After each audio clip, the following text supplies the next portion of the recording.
네, 오늘 이렇게 수예배로 모이신 여러분들을 진심으로 환영하고 축복합니다. 오늘은 이제 세상과 우리라는 제목으로 이 말씀을 함께 생각해 보기를 원하는데요. 저는 이제 모태 신앙으로 평생 교회를 떠나본 적이 없습니다. 아마 여기 계신 분들 중에도 이제 그런 분들이 계시겠죠. 네.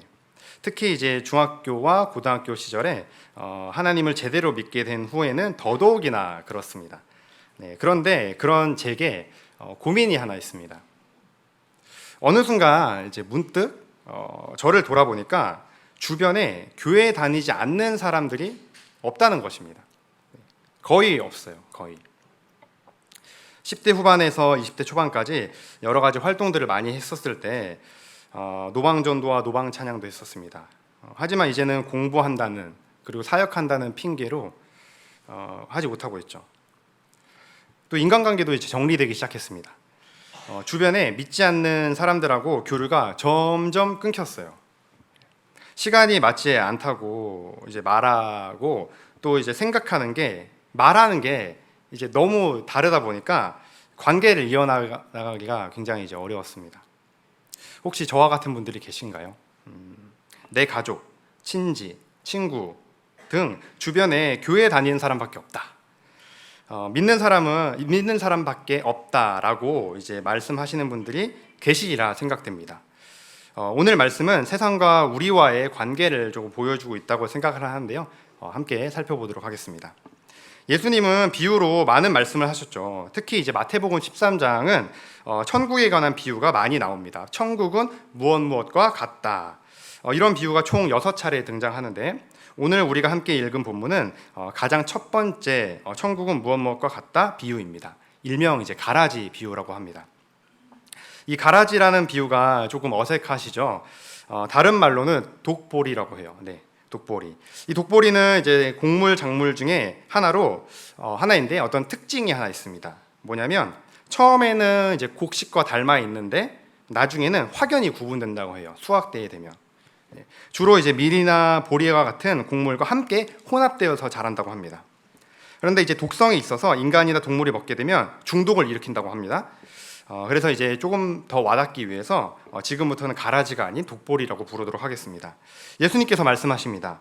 천국은 좋은 씨를 밭에 뿌린 사람과 같다. 이 독보리 비유는 이제 언뜻 잘못 이해하면 그냥 이제 생각 없이 읽으면 오해할 수 있는 부분이 있는데 바로 직전의 비유인 4가지 땅에 떨어진 씨앗과 이제 비유 때문에 그렇습니다. 이 비유는 이제 우리가 주일학교에서 연극으로 이제 보기도 했었고 그리고 이제 설교를 많이 들으셔서 굉장히 익숙하실 것입니다. 여기에서 이제 4가지 땅에 떨어진 씨의 비유에서 씨는 말씀입니다.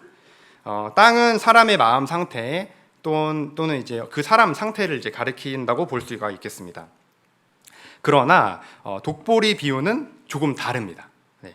예수님께서 37절부터 친히 이 비유를 해석해 주시는데요. 여기에서 좋은 씨는 천국의 아들들입니다. 그리고 밭은 세상입니다. 씨를 뿌린 이는 인자 예수님이시고 독보리를 뿌린 자들은 사탄 마귀입니다. 그리고 이들이 뿌린 독보리는 악한 자의 아들들입니다. 또 추수 때는 마지막 때, 심판의 때를 말하고 있습니다. 자, 이런 해석을 가지고 독보리 비유를 다시 이해하면 이렇게 됩니다. 예수님이 우리를 세상에 심으셨습니다. 그런데 마귀가 악한 자들도 뿌렸죠. 그래서 우리와 악한 자들은 세상에서 지금 함께 자라고 있습니다. 지금 당장 하나님이 그들을 제거하지 않으시는 이유는 심판하지 않으시는 이유는 우리 때문입니다. 우리 때문에. 자칫 우리도 뽑힐지도 모르기 때문에 그들을 그냥 내버려 두십니다.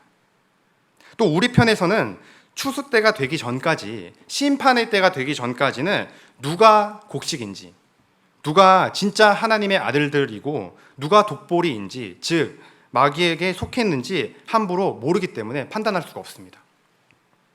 저는 오늘 말씀으로 성도 여러분들께 2가지를 제안 드리고 싶습니다. 하나는 이런 것입니다. 세상과 적극적으로 소통해 주시기를 당부드립니다. 우리가 예수님께로 가든 예수님이 이 땅에 다시 오시든 그 두 가지를 빼면 우리는 항상 여기에 있습니다. 이곳 세상 가운데 있는 것입니다. 이 땅에 발을 내딛고 사는 존재들이 바로 우리들인 것입니다. 농부이신 하나님께서 우리를 세상 가운데 심으셨기 때문에 우리가 이 자리에 있는 것이죠. 그러니 적극적으로 세상 가운데 나가셨으면 좋겠어요. 제 친한 친구 하나가 있습니다. 이 친구는 이제 고등학교 때 만나는데 청소년 선교단체 시절에 만났어요. 네. 서로 정말 열심히 사역을 했었습니다. 네. 노방 전도, 노방 찬양, 그리고 학교에 들어가서 기도 모임을 만들고 쫓겨 나가기도 하고 선교도 가고, 네, 서울 교회들을 다 돌아다니면서 우리 전도 집회 한번 오라고, 네, 이렇게 막 공문 들고 포스터랑 티켓 들고 이렇게 여름방 동안에, 네, 하루에 한 10,000원씩 받고, 네, 밥값이랑 차비 받고 막 돌아다니기도 했거든요. 굉장히 열심히 했었죠. 저는 21살에 이제 군대 입대하면서 내려놨는데 그 친구는 한 20대 중반까지 이제 거기 중요한 리더까지 하고 더 많은 일들을 하면서 정말 하나님께 죽도록 충성했었습니다. 30대 중반인 지금은 고깃집 사장님이 되셨어요. 네. 사업도 정말 열심히 하고 잘해서 코로나 시기 때 오히려 더 성장했다고 합니다. 위례에 있는데 제가 한번 먹으러 갔거든요. 좀 맛있더라고요. 네, 혼자 이제 하는데 이제 고기를 구워주고 이걸 배달하는 이제 그런 집인 거예요. 근데 배민 어플에서 배민 원에서 1등이라고 자기가, 네, 막 그러더라고요. 그런데 예전만큼 하나님의 나라를 위해서나 교회를 위해서 열심히 하지 못합니다. 교회에 거의 안 나가요. 네, 교회 나가지 않습니다. 거의 잘. 이 친구가 제게 이런 이야기를 했었습니다. 한결아, 내가 교회 바깥에서 교회를 보니까 교회는 정말 이상한 집단이야. 자기들끼리 웃고 울고 좋다고 하는데 세상과 전혀 소통할 생각이 없어. 교회 안 다니는 사람들이 무슨 생각을 하고 어떤 고민을 하는지 전혀 관심이 없어 보인다. 사역한다고 이제 전도사가 된 제가 이 말을 들었을 때 굉장히 뼈아프게 들렸습니다. 하나님이 우리를 세상 가운데 심으셨는데 우리가 이 세상 가운데 심겨져 있는데 우리는 세상을 얼마나 이해하고 있을까요? 세상과 얼마나 소통하고 있을까요? 그 친구가 농담 반 진담 반으로 이런 얘기를 했었어요. 자기가 모시는 목사님은, 자기가 나가는 교회 담임 목사님은 주식을 좀 해봤으면 좋겠대요. 주식을. 지금 다들 주식도 하고 코인도 하고 그러는데 너무 이제, 네, 모른다는 거죠. 네. 이 말은 결국 교회가 세상을 더 이해해달라는 말 아닐까요? 또 교회에서 뜬구름 잡는 이야기를 좀 안 들었으면 좋겠대요. 네. 그만 좀 들었으면 좋겠대요. 그런 이야기들을. 정말 현장의 이야기, 실제적인 이야기를 성경적인 관점으로 답을 듣고 싶대요. 삶에서 지금 당장 진짜로 하는 고민에 대해서 하나님의 뜻이 무엇인지 알고 싶대요.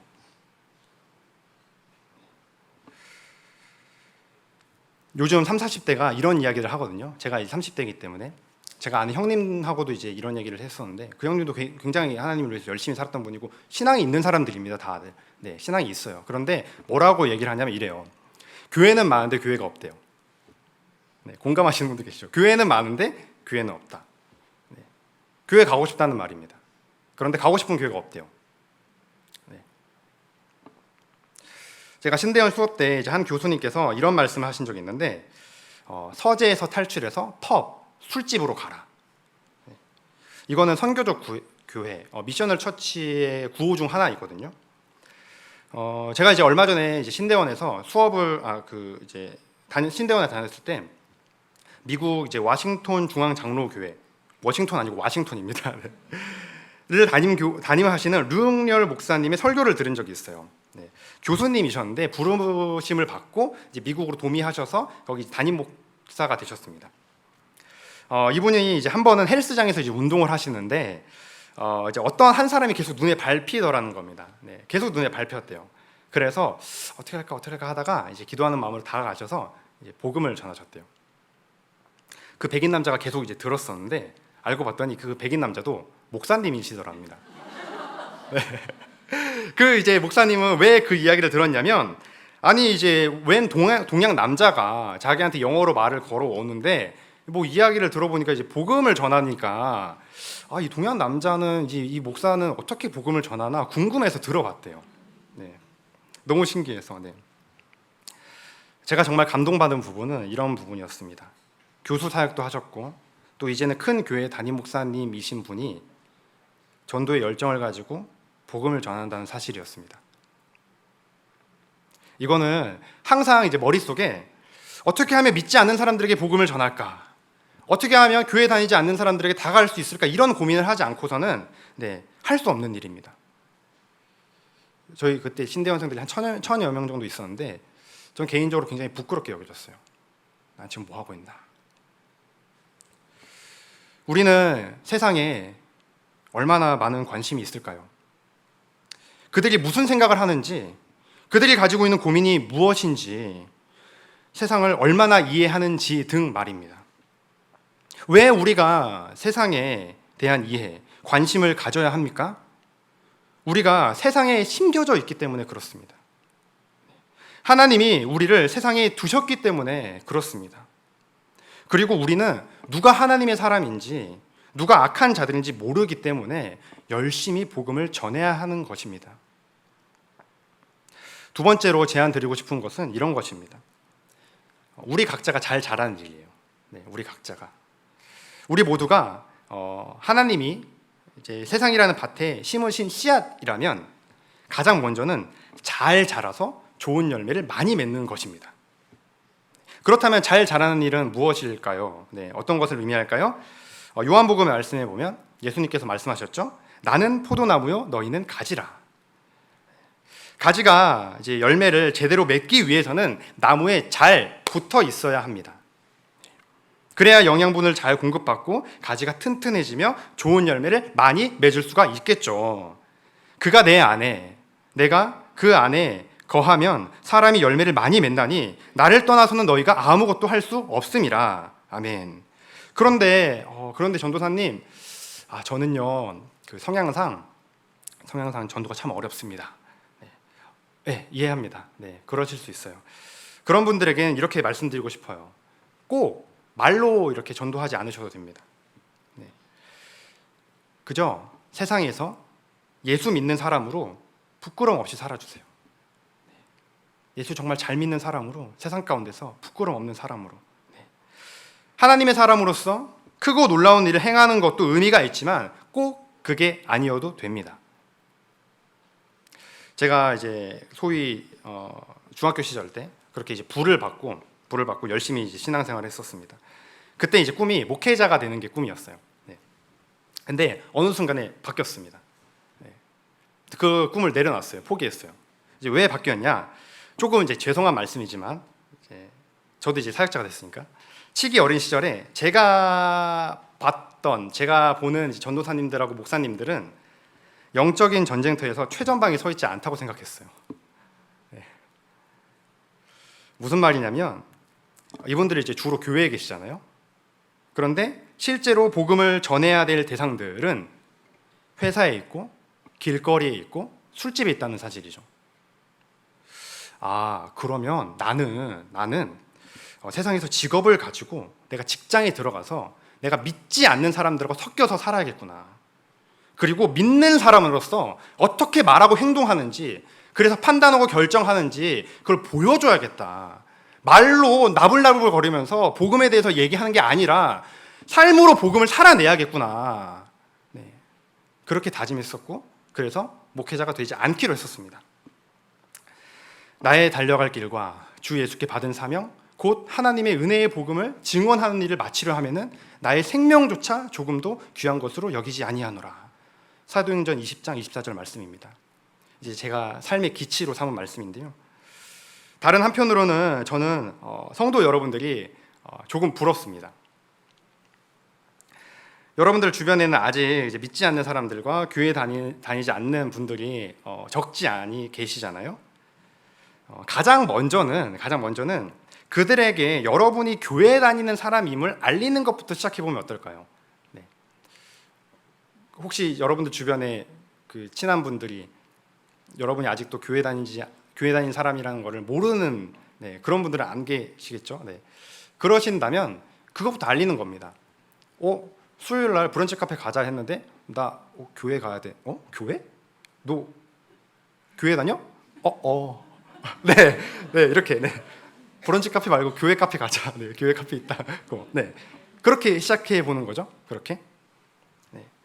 그 다음으로는 교회를 다니는데 그냥 대충 다니는 게 아니라 썬데이 크리스찬이 아니라 나이론 크리스찬이 아니라 정말 믿음을 가지고 있고 정말 신앙을 가지고 있는 신앙인임을 보여주고 느끼게끔 해주면 어떨까요?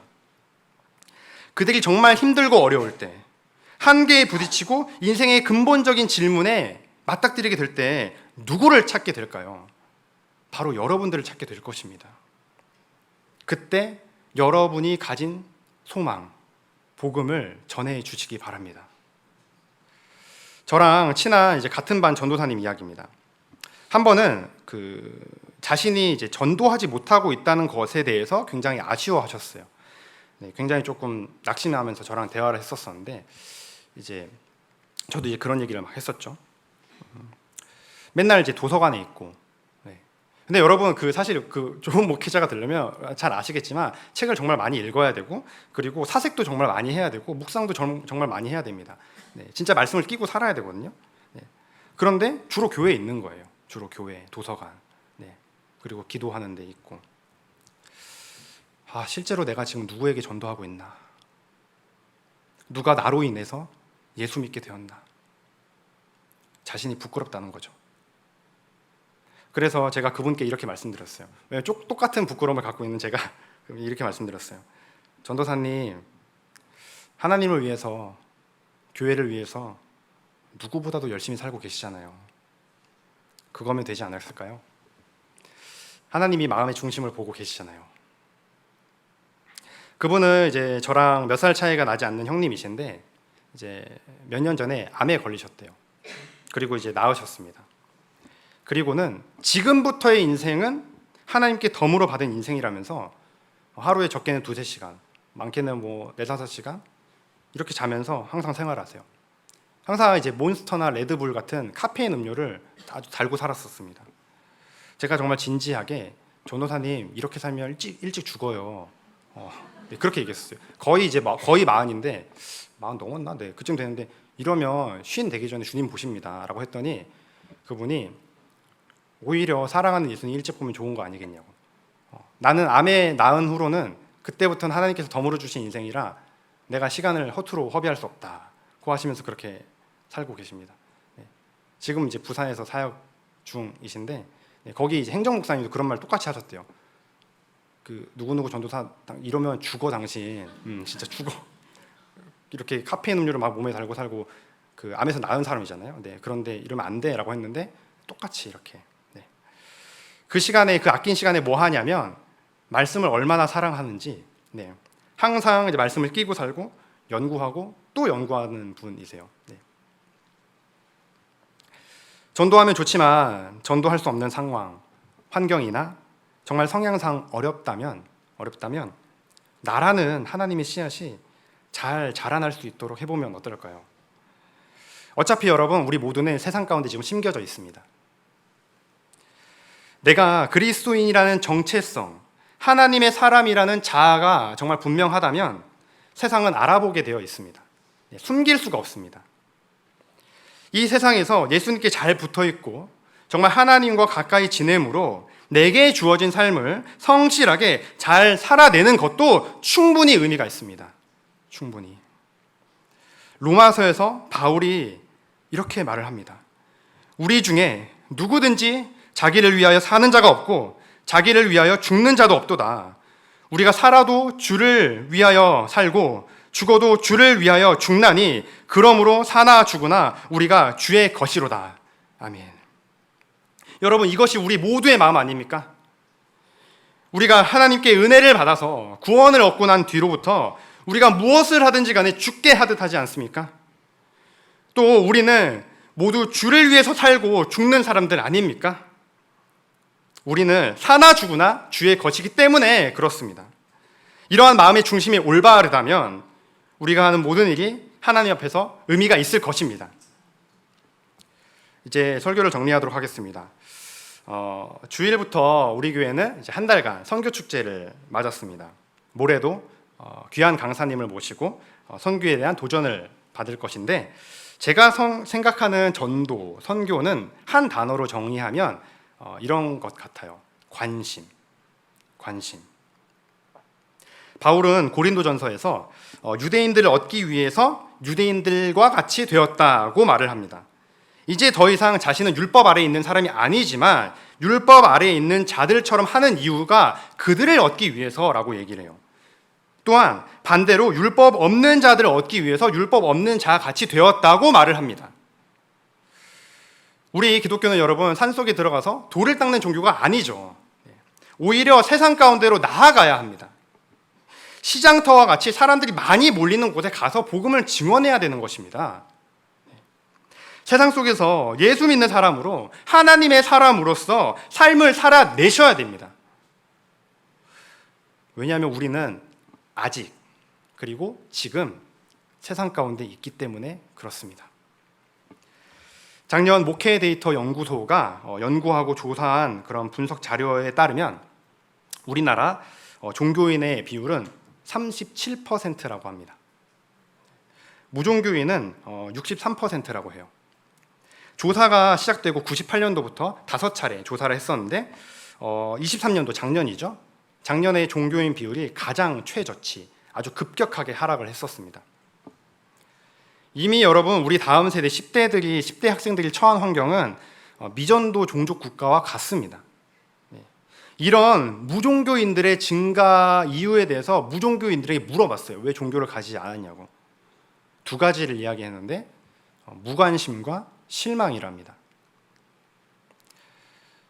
세상이 보기에 우리는 전혀 매력적이지도 않고 우리가 하는 말과 행동은 그들의 관심 밖이라는 사실입니다. 그들이 보기에 우리는 실망스럽다는 말입니다. 그러나 여러분, 실망하지 마시기 바랍니다. 하나님의 나라는 여전히 확장 중에 있습니다. 서구화된 교회, 영미권 국가들과 유럽 등과 같은 곳에 있는 교회들은 쇠락하고 있지만, 그것이 사실이지만 남미와 아프리카에서는 기독교가 엄청나게 부흥하고 있습니다. 제가 존경하는 선교사 출신의 교수님은 이렇게 말씀하셨어요. 이미 기독교의 머저리티, 다수가 남반구로 넘어갔대요. 이제 북반구가 아니라 남반구로 넘어갔다고 합니다. 곧 이제 우리가 눈에 보이게 알게 될 거래요. 기독교인의 증가율이 가파르게 올라가고 있답니다. 그래서 우리가 쇠락하는 것보다 그들이 증가하는 비율이 훨씬 더 급격하대요. 들리는 소식에 의하면 그곳 나라들의 교회들은 치열한 영적인 전투의 현장이라고 합니다. 각종 기적과 방언, 신유, 환상이 있는가 하면 또 균형 잡히고 올바른 교회도 있고, 또 기복적인 신앙, 또 현지 토속 신앙과 결합된 그런 기독교도 강하게 들어가 있다고 합니다. 그리고 심지어 로마 카톨릭 교회도 굉장히 부흥하고 있대요. 그 지역에서. 정말 말씀처럼 하나님이 씨를 뿌리시는데 좋은 씨들과 독보리들이 함께 자라고 있는 실상입니다. 지금은 잘 모를 것입니다. 누가 진짜인지, 누가 가짜인지, 누가 정말 좋은 곡식인지, 독보리인지는 지금은 모를 것입니다. 가까운 우리 주변의 상황은 녹록지 않지만 전체적인 하나님의 나라는 확장 중에 있고 그것이 사실입니다. 하나님은 여전히 일을 하고 계시고 우리가 세상을 향해서 나아가고 그 사람들에게 다가갈 때 하나님께서는 그들에게 하셨던 것처럼 우리 가운데서도 그렇게 역사해 주실 줄로 믿습니다. 세상은 여전히 계속해서 혼란스럽고 아마 주님이 다시 오시기 전까지 계속해서 더 혼란이 가중되겠지만 예수님의 말씀처럼 결국 의인들은, 우리들은 천국에서 해와 같이 영원히 빛날 것입니다.